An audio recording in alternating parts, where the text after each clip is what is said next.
Hey guys, we're back. Wolf Business podcast / show. We're back, yeah. And what we're going to talk about today is something that keeps coming up with us, keeps coming up with a few of the people that we're working with, and it's a big question within fitness, within PT.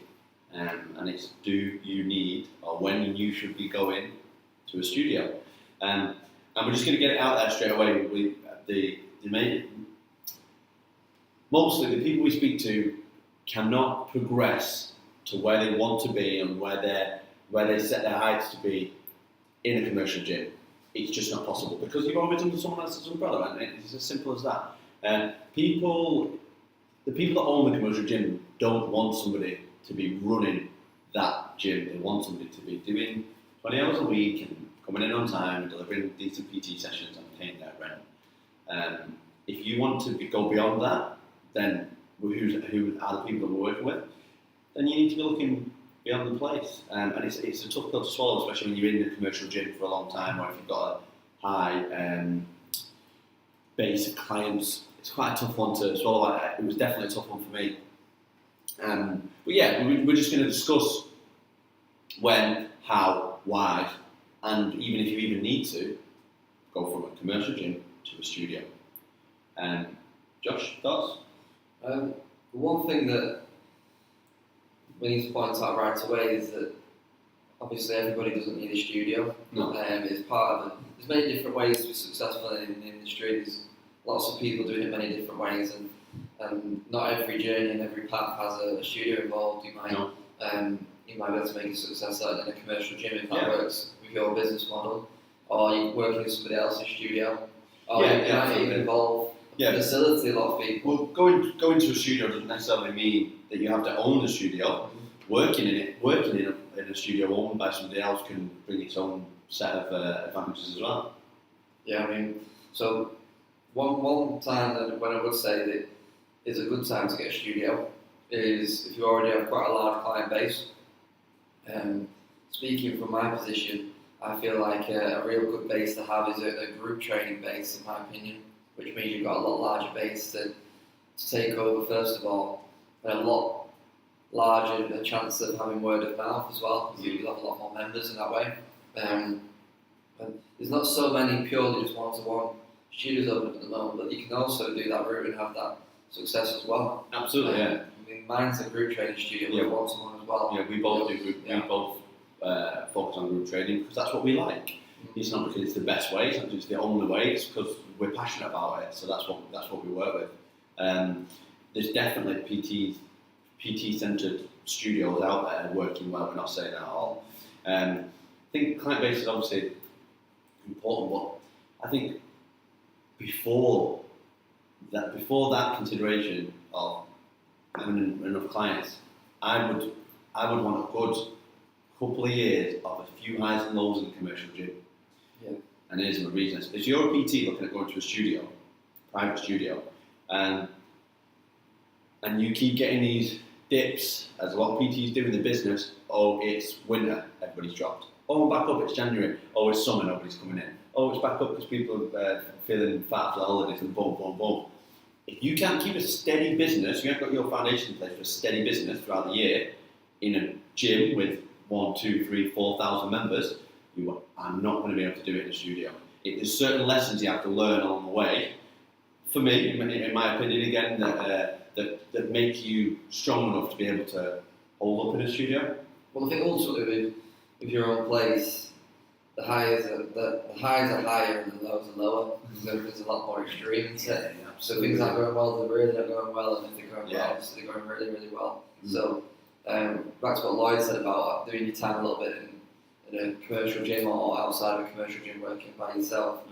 That'll give you the opportunity then to know how your business works. You have all your foundations in place, you've made a lot of mistakes, you know exactly who you are and who you're attracting, and it's just doing that on a bigger scale. I think the key difference between working in a studio for yourself or having your own is you've got to want to expand your brand and bring other people into that. If you run a studio by yourself, you want to have more people that are thinking like you, but be prepared as well to have loads more responsibility than you ever imagined, really. Yeah, that's If you like to just get in and do your sessions and you're making a big success out of that, which I know a lot of people do, and you've got no desire to be responsible for anybody else, then working out a studio, but representing yourself might be the route to go. Yeah. Because you can make a massive success doing it that way anyway. It's a lot less stress. And it depends on the model. So we run very similar gyms, but we run them in completely different ways. And if you join as a member, you might feel like they're similar, but how they're actually run is different because we have different ideas and different, like I said, different passions about how we do it. So I try and stay away from, was that what Josh was saying? That's why I'm picking up on it. I try and manage the PTs that work in my gym. I run it with one of the guys, my business partner, so we have no desire to manage PTs at all. So we have 6 PTs underneath us in our space, and I don't manage any of them. I send them an invoice for the rent, they pay the rent, and I work with them because I've chose the team carefully. And I inherited a couple. Made a big point about trying to get on with them. But luckily, it's not always the case. I really got on with them all. I brought the right guys in that fit with the team, so I work really well with them all individually. So it's a very easy place to work in. It's not me managing them at all. I don't put any sort of pressure on them like that. I give them a lot of opportunities because it helps me out as well. Covering a class or writing a piece for social media, they love it because it increases their stuff and it also helps my outreach. We work well together. But I don't ever want to manage people on that, so I'm very clear with that. Look, they don't want to do anything like that. They don't have to. There's going to be opportunities. I think you've got to decide that if you are going to open your own place, you've got to decide that where you're going to make your money from. Because basically, if you're going to make your money through PTs, you need to push them. You need to make sure they've got clients. You need to manage them a little bit. Because there's studios out there charging £1,000 rent plus. Yeah. Even in Manchester, even up in the northwest where we're from, it's a lot of money. But that's how the studio makes its money, from high-end, top-quality PTs, and that's fine because that's how they run it. I mean, you're very clear on your model, and that's something that everyone needs to be clear on. Absolutely, yeah. I'd describe yours as being in the middle, because I still see your guys as very much part of the team. Obviously, they are. We're a team because we get on, not because they have to be. Of course, I think that you've also got similar ethoses, maybe different businesses, but similar ethos and how you expect things to run, etc. Yeah, absolutely. And then you've got obviously studios that might just completely be 10 lone ranges who are all doing different brands within one place. Yeah. A lot of the time, that those studios will be more unbranded almost. I just see it as like a space, it might have a name, but there's lots of different brands where there's different brands within it. Yeah, and then mine's the other side of things completely, where we're very much a team and everybody is under our brand and all the work comes through ourselves. So there's almost like 3 different ways of doing it there. Yeah. And that's without even mentioning group training. Like that keeps working one-to-one entirely. And without that, even then going into an employed model, which a lot of gym companies are taking on now, an employed PT role. So I think Pure's doing it. Yeah, some of the commercial gyms are doing it, but a lot of private studios are looking at doing that now as well. Good PTs or good coaches, been doing it a while, maybe experienced a few of those, looking for some steady wage. Here's 30k a year, I want you to do 30 PT sessions a week. And the way that would work would be, if Josh was my coach working for me in my gym, I sign up somebody to do some PT with us and our brand. I take, say, £60 for the hour of a personal training session, but I give Josh £20 for the hour, and I take a big chunk because I provided the facilities, the equipment, the client, the sales. I've done everything. You have to then take care of all of that if you're going to go into that model. For Josh to sit back and just do what he does, which is coach clients, and get his salary for it. It's essentially, you, as a coach, from that side of it, you would look at it as paying a little bit extra rent, or almost rent, to get all of that work done for you. So it just becomes a really foolproof model if you can coach people one-on-one. There's a couple of big companies that run that. It work really, really well. Yeah, I do. It just depends on the individual. And there's Got not the right many team. this game that just want to So focus on the I coaching, just want to coach people. and that's cool. And there's a lot of people that are more interested in the business side. And obviously, everybody's different. There's people with different interests. Yeah. And I think it's a brilliant model for people that want to just focus on the coaching. And Yeah. I don't know any business that's been going under this model for a long time. So to see how well it works, I think ultimately it will just depend on the individual. I think a lot of the time as well, they might not realise until they've done it for a bit if it's for them. Absolutely. Well, they constantly change, you know, like it does. I'll just give you a bit of background on mine. So when I first got into PT, that was the first thing I thought in my head, like most people do, like a lot of people listen to this, well, I'm going to run my own gym one day, and you think it's the holy grail. And I think about 4 years in to PT, me and a couple of fellas were pricing it up, and reality hit a little bit onto how much it actually cost to have the gym that I had in my head with all the equipment in it, and mirrors up on the wall, and I had a brand spanking new gym like you'd see a Virgin Active pop-up or a Pure or whatever. I had in my head that I could open one of them and it'd be fine. Obviously, it didn't happen like that. And then two of my very close friends opened a gym. They were both a little bit well off than me at the time. They're both doing well. Both had a little bit of money to spend. And they opened a studio. I went to work there part-time, did a few classes there, and it fucking bombed because we didn't know what we were doing. We were 24, 25. They'd open it almost on a whim. Let's get our own space. Before they know it, they'd hired somewhere. They were on a contract paying rent. They'd bought a bit of equipment, but then the money's gone, and it was a very quick turnaround before it didn't do anything. And the two PTs that I was working there with were great coaches, and they were very busy in a commercial gym. It wasn't that they didn't work; it's that they didn't know what they were doing at the time. And one of them isn't PT anymore, but one of them is, and I met him not long ago, and he's doing really well. He's running coaches and all sorts. He's doing really well. But we just sat down and laughed about it. Pretty much 30 years old now, going, what were we thinking? Well, that shows up for a lot of people that it's nothing to do with the coaching ability. No, not at all. What's for that person? And that's what we offer. That's what we offer coach by having my own gym for a long time until very recently. Well, not very recently, but recently when me and my business partner now started looking for places and doing it a smart way, knowing what we were looking for, rather than thinking about, we'll get this great rack and bench and we'll have all these fancy equipment in it, because that's what we did at the time. And then now we've done it within our means and it's working, and we've done it on almost on a shoestring budget, and it's really working well. But it's because we're just more ready for it. Well, it's a good lesson there, because this time around you set up a studio because it was what your business needed. Yes, rather than getting a studio because it's your goal to have a studio. Absolutely. And that's where everyone needs to look at it. It needs to be, my business, will it benefit from investing in a studio? Will it take it way beyond what it is now? Yeah. Not my goal is to have a studio, because it's not relevant. If it's actually going to make more expenses than the actual bringing money in, then it doesn't make any sense to go in there and have a studio. So it all depends on your business model. Yeah. And something that gets mentioned a lot is return on investment, ROI, and if you spend so much on a studio, that's going to make you more money back than what you spend on the studio, then it makes a lot of sense. And you should look at most things like that. I mean, sometimes obviously you are going to make decisions with your heart and whatnot. Yeah.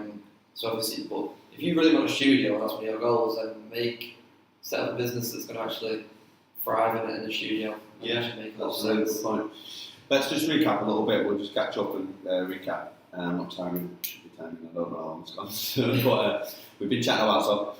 So we were talking about considerations for you to make before you take the plunge into going to a studio over a commercial gym. And as a PT, taking your clients, we've talked about make sure you have a client base, and make sure you've done your time in a commercial gym. Again, in my opinion, I think that's huge.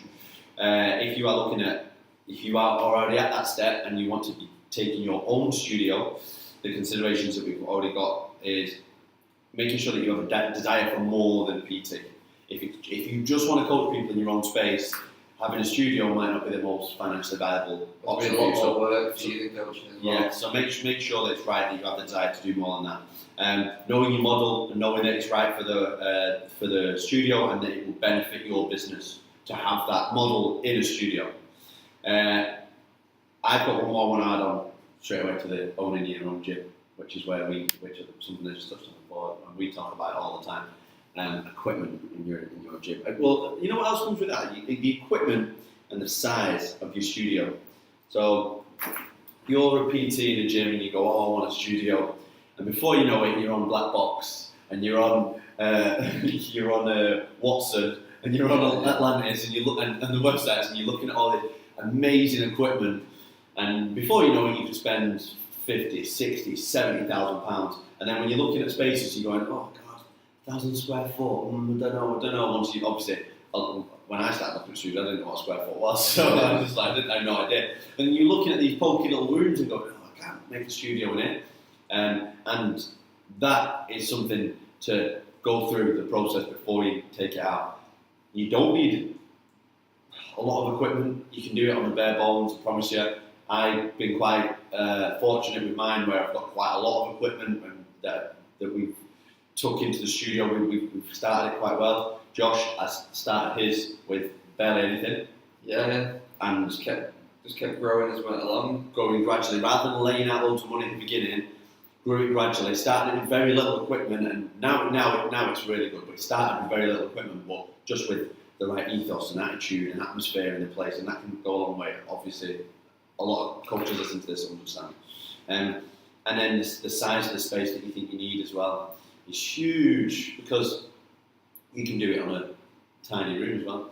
My current place is just about 1,800 square feet, which is okay. It's a decent size. I have about 20 people in there at a time at the most in the group. Obviously, I've got 8 coaches total in there, so you can have 4, 5, 6 PT sessions in there at a time, and it's close. You're in together, but we all work well together. The atmosphere is good. It's not an issue. Joe, how big's yours? So mine, I've always been a big fan of starting small, because one thing that sometimes people do is they'll get something way bigger than they need and think they'll grow into it. Yeah. And that's where stress can come, and you're trying to chase money and chase etc.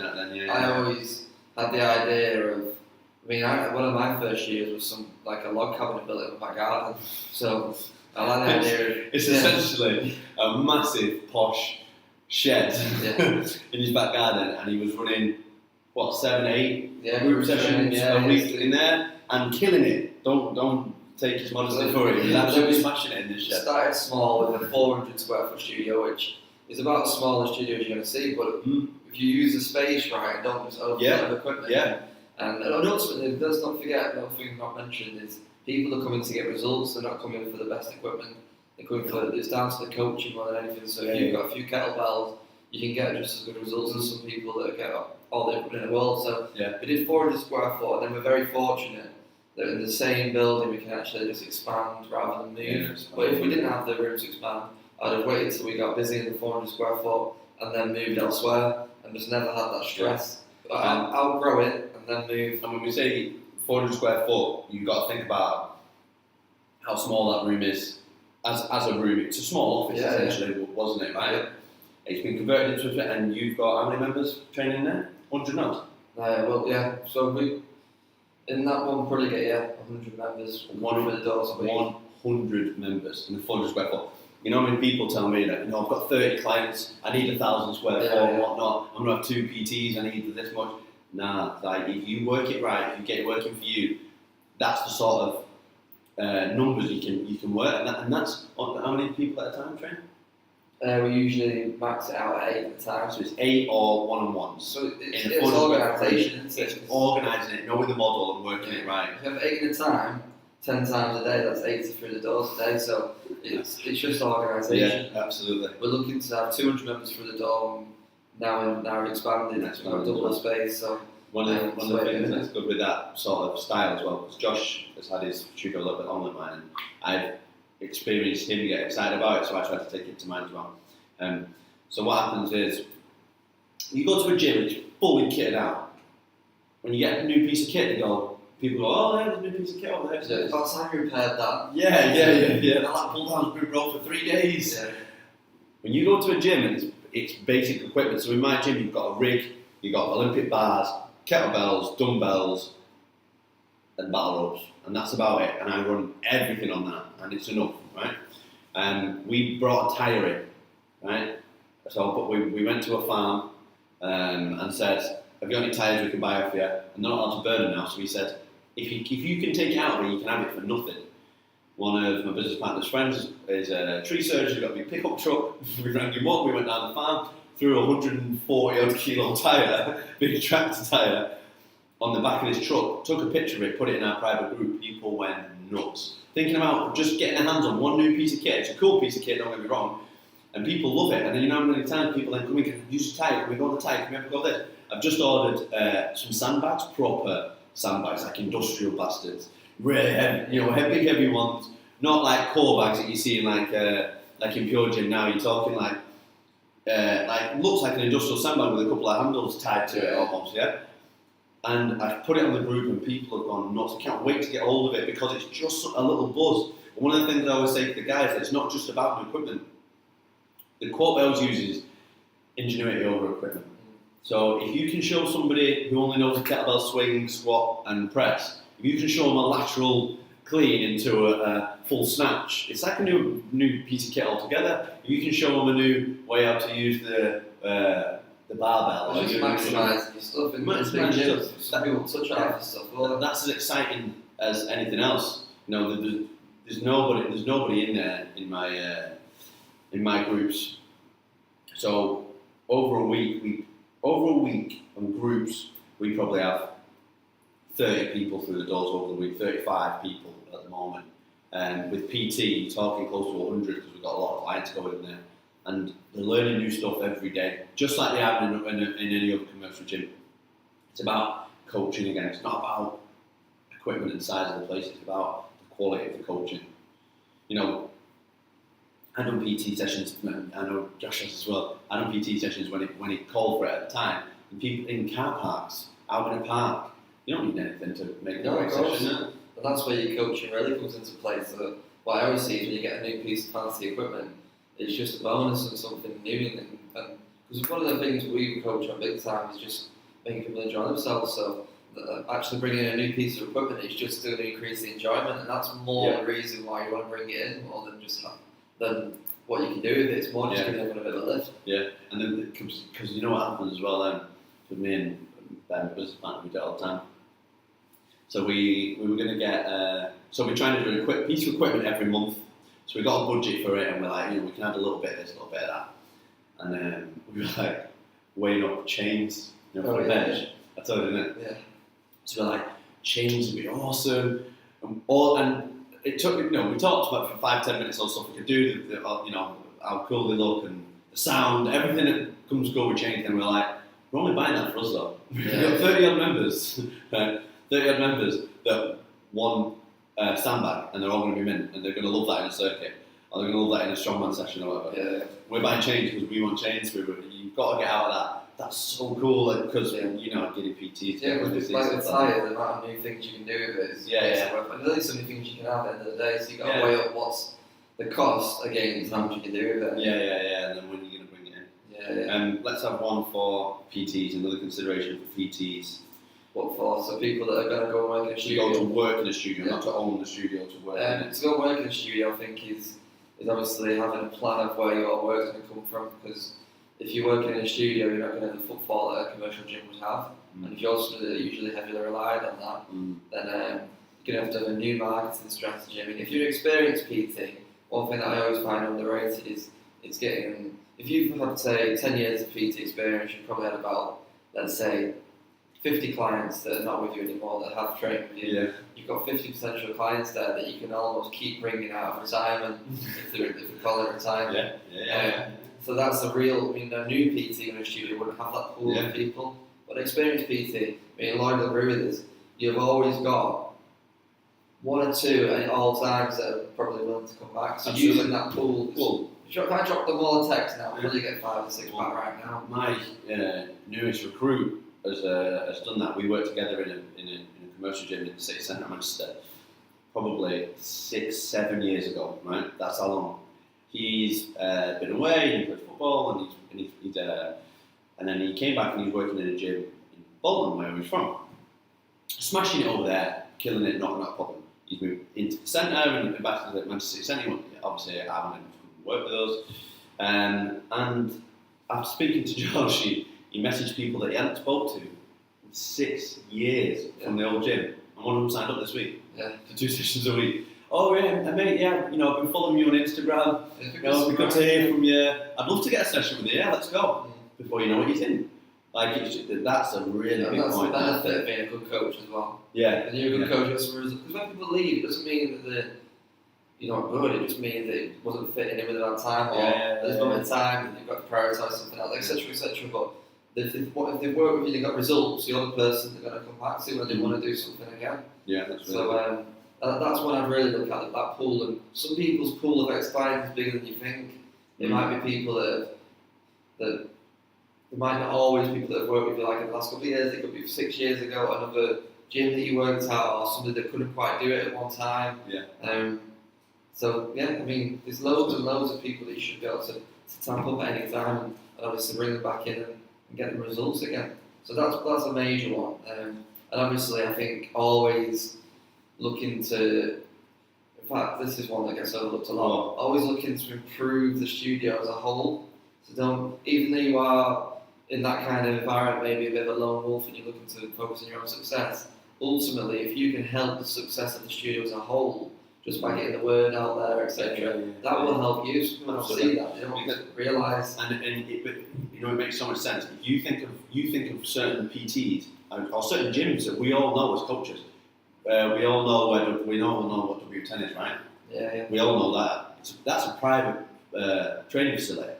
Like, it started out as one. It might not be now. I'm not too sure where they're at now. But we all know where it is. We all know who made it. And the PTs that go and work there, they get business because we know where it is. Just like everyone in that area knows where it is. UP is another one, isn't it? Especially in the London ones. That was a small private studio. I mean, if you've ever been to UP Mayfair, I've been. It's a tiny little space. Obviously, the kit's outrageous, but it's a tiny little space. You can imagine where it started. It's nuts. They made that a brand and made it desirable to people around there. Not, I want to go and train with Josh. I want to train at UP, which got Josh more work, and then Josh was able to then break it out. People just look directly at themselves. So. At the end of the day, if you can help drive interest in the studio as a whole, even if you're not invested in the studio, that studio being the place to be, then you're going to benefit the coaches. Absolutely. And then the obvious one is if the studio doesn't become successful, then you don't have to work anymore. That's an obvious one. But there's loads and loads of reasons why you should help the overall studio, just for the atmosphere and positivity around the place. And try and get involved with everybody, whether they consider investing in the studio or not. Big one for me for PT, if you're looking at going to a private studio from a commercial gym, is making sure that you connect with the company or the brand. If I'm big into, I'm a ex-boxer, right? So I do a lot of pads, I do a lot of fat loss, I do a lot of circuits, I do a lot of fitness. I'm into a lot of high movement stuff, calisthenics and animal flows and all stuff like that. That's my bag. That's what I train, right? Would it suit me to go and work in a powerlifting gym? Nah. If I'm around powerlifters, they're not going to enjoy the stuff I'm doing. And they're maybe they would, I don't know, but you know what I mean. I'm just trying to get to the point that generally, it's nice to be in an environment that you can thrive in. If you're not going to connect with that brand and that company and the people that are around it, maybe it's not the best choice for you. But it's quick to go because UP is the famous one, right? Everyone wants to work at UP. That's why I went there. I interviewed UP to work there. They have a very specific style of training. Very, very specific. They do transformations in their way. And it works, right? Argue with the results, you cannot. But that's their way of doing it. If you train a completely different way, if you're a powerlifter, going to UP ain't going to help your business. Because that's not what they do. Those things aren't going to blend together. It's just a certain type. How many fighters do you see struggling in commercial gyms? Because I've seen top boxing coaches or ex-boxers or ex-whatever who can work in a commercial gym because people aren't interested in how many fights you've had. If you're in a boxing gym, you're in a martial arts gym, then it'll start to feed each other. But it's just about you can blend and you can get some harmony with the company and with the brand and what they represent is on course with what you represent. I think that's a big one. Yeah, so just a few things to consider really if it's something, well, if a studio is something that's in your mind of potentially being something you want to do down the line. Obviously it's not the route for everybody, and if you are looking to own a studio, there's a few things to consider first, which I think we'll go into more detail with on its own in another podcast. Obviously there's things to consider if you're going to work in a studio as well. So yeah, it just opens up a little bit more ideas on the subject for you. Sorry, it'd be good to go into more depth. We had a little bit of chat today about all the things to consider if you are opening your own studio, more of the more detailed stuff, the plan applications, etc., etc. But yeah, is there anything you want to add to today? We're only at half an hour. We've got more time. A bit more time? Yeah. What do you want to do? I think that the we've gone to considerations to make sure, and it sounds like we can be negative. No, don't do this, don't do that. Make sure this. I want to talk a little bit about the risk and reward for being in a studio. So I think we start with the rewards. Maybe let's take it slightly more positive. So the rewards as far as what if for both people to make it successful. Tell you my first one. My first one, actually no, the best thing that changed me. I worked in commercial gyms for talking 11, 12 years before I got my studio. Being able to play my own music day in, day out, all day, just makes my day. I love my music. It really motivates me, really gets me going. And not having to listen to the generic gym playlist just keeps me going for the day. And I know it sounds small, but that's my biggest one. But just personally, that's the one that I fucking love. Well, to expand on that a little bit, yeah, just generally creating the whole environment. That was my next one. So really. Obviously the people in there, the coaches in there, like you say, the music, the layout, the equipment you have in there, being able to be in complete control of the environment. I think smaller teams generally as well, that's what which means that you get control by all atmosphere.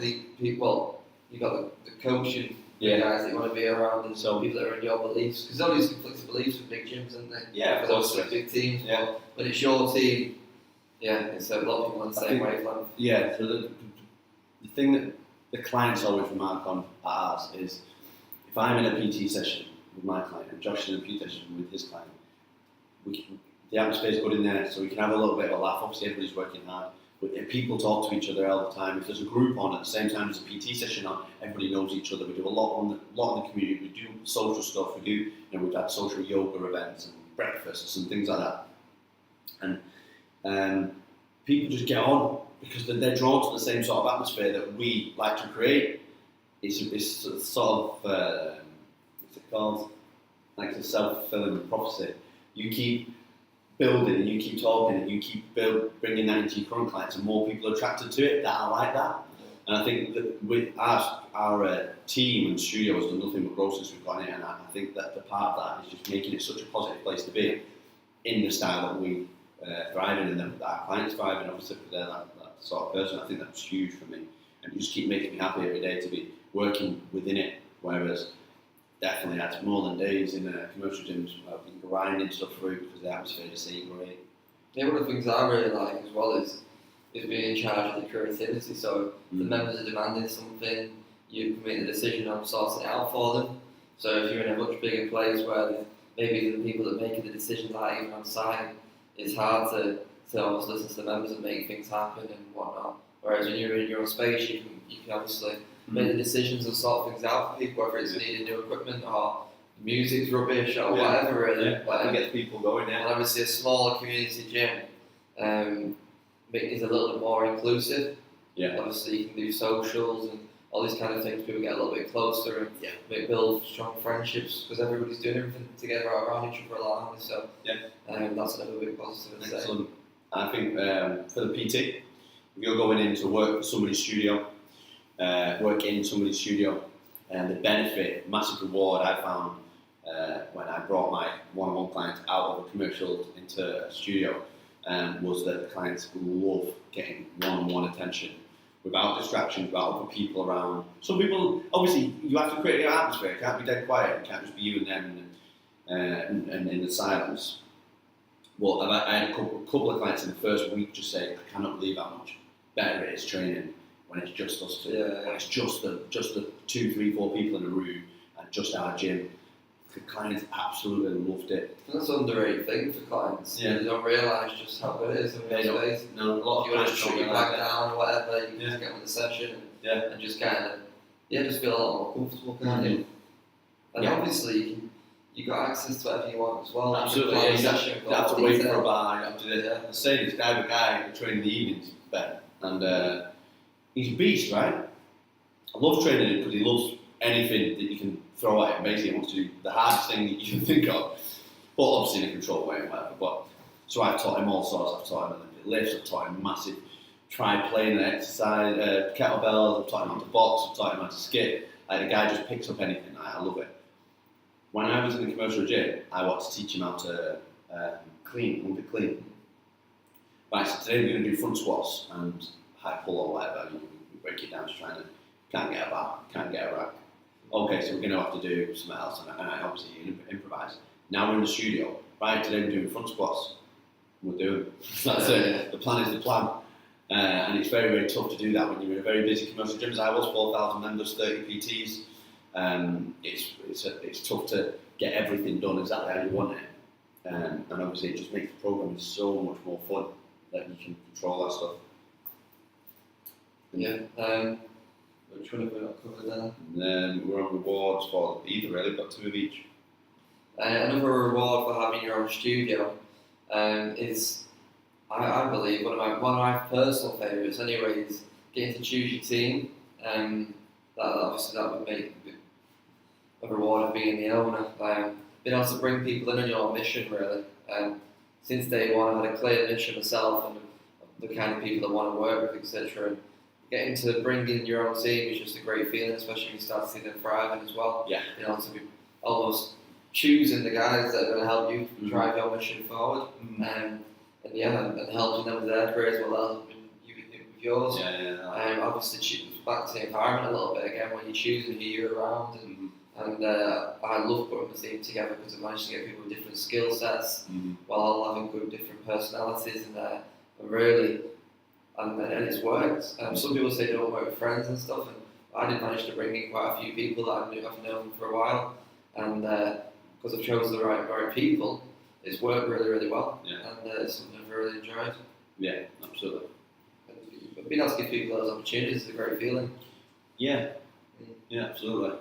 Yeah, I really do that. I love that. Obviously, like I said, I brought in a few guys, and they were both friends of mine. Couple of guys in, both friends of mine. Both I knew they would fit in, and it just worked. It just works. The place just works when it's everybody gets on, and like when you're in it, like we were before a few of us. Well, the thing is, PTs. When you've known people before it and they're really successful, it means obviously so much more to everybody, doesn't it? Yeah, it does. Yeah, absolutely. I think that's also a point. If you change it from the other angle, if you're a coach working in a studio, you're a lot more involved in something. Obviously, if you go and work in a big gym, you're part of something, obviously there's hundreds and hundreds of members of staff maybe across different gyms. Yeah, but when you're in a small gym, you're very much part of how successful it can be, and you've got a say in there. Yeah, you can make a big impact, and it's exciting to be part of something like that. Definitely. I mean, when I've been doing a lot of reading on things similar recently, I've found out that people are actually more motivated by being part of something. Having an impact on someone's actual money. I think it might be oversubscribed. Yes, oversubscribed. I remember you telling me about that. Just being able to go into work and feeling like you're going to actually have an impact on the day. Yeah. You're part of the team rather than you're just part of a cog in the machine. Nobody knows it. People have a purpose and a reason to get up, and I think when a studio's working right, that certainly is the case. So here's the rewards. We're going to go over and we're going to wrap it up. So the rewards. So if you are thinking about it, go back to the considerations. But the rewards you're going to get for getting all that right through from being a PT, you get private sessions, which are obviously, if you've not worked in a private studio before with your clients, It's awesome. The equipment's always free. Everything you want you can get. Obviously there's a little bit with other PTs, but it's just really, really simple, really, really easy. And you're involved in something that's moving. You're part of the team, you're part of the process, you're part of the brand. You have a say, you have an opinion. It just works when you're in a small team. Even in a big team in a private studio, it's better. You're just part of the movement rather than just another PT. As you're an owner, you get to control the atmosphere of the gym by selecting music, equipment, layouts, the lighting, everything can be controlled by you, and it means that you set the gym how you want it to be. You get to be creative, whether it's with member offers, deals, memberships, the colour of the paint on the walls. You can do whatever you want, and you get to choose your team, which builds through the whole thing, creating that atmosphere and allowing the PTs to strive. I really think that's enough. If you don't want those 6 things for your work, for your work environment, and you're a coach, then you're probably in the wrong game. Those 6 rewards we've just said are PT's dream, really, for me. And it's not for everyone. And ultimately, they're all fantastic, but it is a lot of work, and you've got to be prepared to want all these things that bad that you're willing to do the work. Yeah. For me personally, it excites me. I'll sometimes find myself Saturday nights sat there doing work. I don't think it's work. There's nothing I'd rather be doing sometimes. And our girlfriend's also lost me. Me and Josh have been good friends for a while now, and we do a fair bit of double dating. We actually did one tonight. And they tell us off, because once we've had a few beers as well, and we get talking in the flow, and we're constantly talking about business. Yeah. We'll start discussing models, or we're in a restaurant and we're like, the customer service in here, and we're talking about, we just get going, and we're just passionate about it. Well, that says it all, doesn't it? Because a lot of guys go, let's not talk about work. Yeah. But We try but we can't. Or we'll be thinking of business ideas, inventions and stuff. Well, We come up with a few good ones. Not on the Sunday morning when you wake up and you're like, actually, that worked. We've gone through some considerations. Client base, do your time, know the company and the brand and make sure it fits. Make sure you're aware of the footfall and how you would be marketing. Make sure you would be part of the studio and improving it. As an owner, you've got to have the desire to do more than coach people, because owning a studio isn't as easy as opening the doors and letting it go. You've got to know your model, you've got to know your business model, you've got to know that it benefits your business to be in that studio and to use that business model. Don't get carried away with loads of equipment and loads of space in the studio when it's not necessary. If it is necessary, if you're opening up with a couple of hundred members, then maybe it is necessary. But if you're starting from scratch, maybe it isn't, and you've got to be real with yourself about that. If you get all those right, the reward you get are going to be fucking beautiful private sessions. The equipment you want, when you want it, how you want it. You're going to be involved in a company that works for you and that is moving forward and that works together. You get to control the atmosphere of the gym, and you get to be creative with what you can offer. As an owner, you also get to choose your team, which just makes the whole thing great for you to be working with people that you want to be working with. And again, if that doesn't entice you to do it, if that's something you're already thinking, then you're probably not making the right decision. That is it. I think we've done there. Yeah, there's loads more we could go into. Obviously, no, that's enough. I think that's good. If you want to see something, an aspect of opening a studio or not opening a studio, whatever in more detail, drop us in the comments. We'll probably let us know. Yeah, we've definitely missed a few as well. So if there's anything else you think of, comment, message, email, whatever you want to do, and we're happy to take on some more advice from everybody else.